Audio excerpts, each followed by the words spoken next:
বিশেষ করে একটা দল ইসলামের নামে ওরা ইসলামের পরিবর্তে ক্ষমতা লোভী হয়ে গেছে। 2024 5ই আগস্ট অভ্যুত্থানের পরে আমরা যখন আওয়াজ তুলেছিলাম ইসলামের পক্ষে একটা বাক্স, আলহামদুলিল্লাহ সেই আওয়াজে সারা দেশের মানুষ তারা যখন নাকি আওয়াজের সাথে একমত হয়ে যখন তারা একাত্মতা প্রকাশ করলো, তখন এক শ্রেণীর বিশেষ করে একটা দল ইসলামের নামে ওরা ইসলামের পরিবর্তে ক্ষমতা লোভী হয়ে গেছে।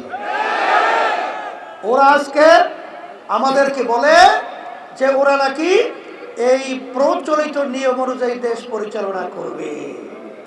আমি বলবো প্রচলিত নিয়ম অনুযায়ী দেশ পরিচালনার মাধ্যমেই তো আমাদের দেশের মায়ের কোলগুলো সন্তানহারা হয়ে গেছে। আজকে হাজার হাজার লক্ষ কোটি টাকা আমাদের দেশ থেকে বিচার পাচার হয়ে গেছে। এই আইনের মাধ্যমেই পরিচালিত হয় আমাদের দেশের মধ্যে দুর্নীতিতে 5 বার চোরের দিক থেকে ফাঁস হয়েছে। কথা ঠিক না? এই জন্য আমি সকল ক্ষুধার্ত আহ্বান জানাবো,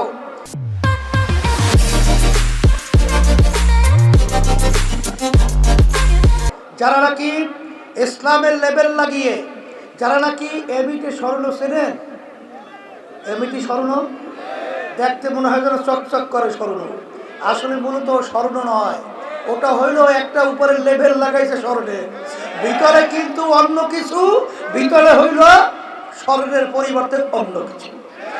আজকেও আমাদের সামনে এক শ্রেণী ইসলামের নামে লেবেল লাগিয়ে আজকে আমেরিকার নীতি আদর্শ বাস্তবায়ন করতে চায়, আজকে ভারতের কালচার বাস্তবায়ন করতে চায়, আজকে বিদেশি কালচার বাস্তবায়ন করতে চায়। আমি নোয়াখালী আমার ভাইদেরকে, বাংলাদেশের মানুষকে আমি বলবো, আমরা ধোঁকাবাজি স্বর্ণ দেখতে চাই না, আমরা ছড়ির স্বর্ণ দেখতে চাই, এবং বাংলাদেশের মধ্যে আমরা বাস্তব ইসলামকে দেখতে চাই।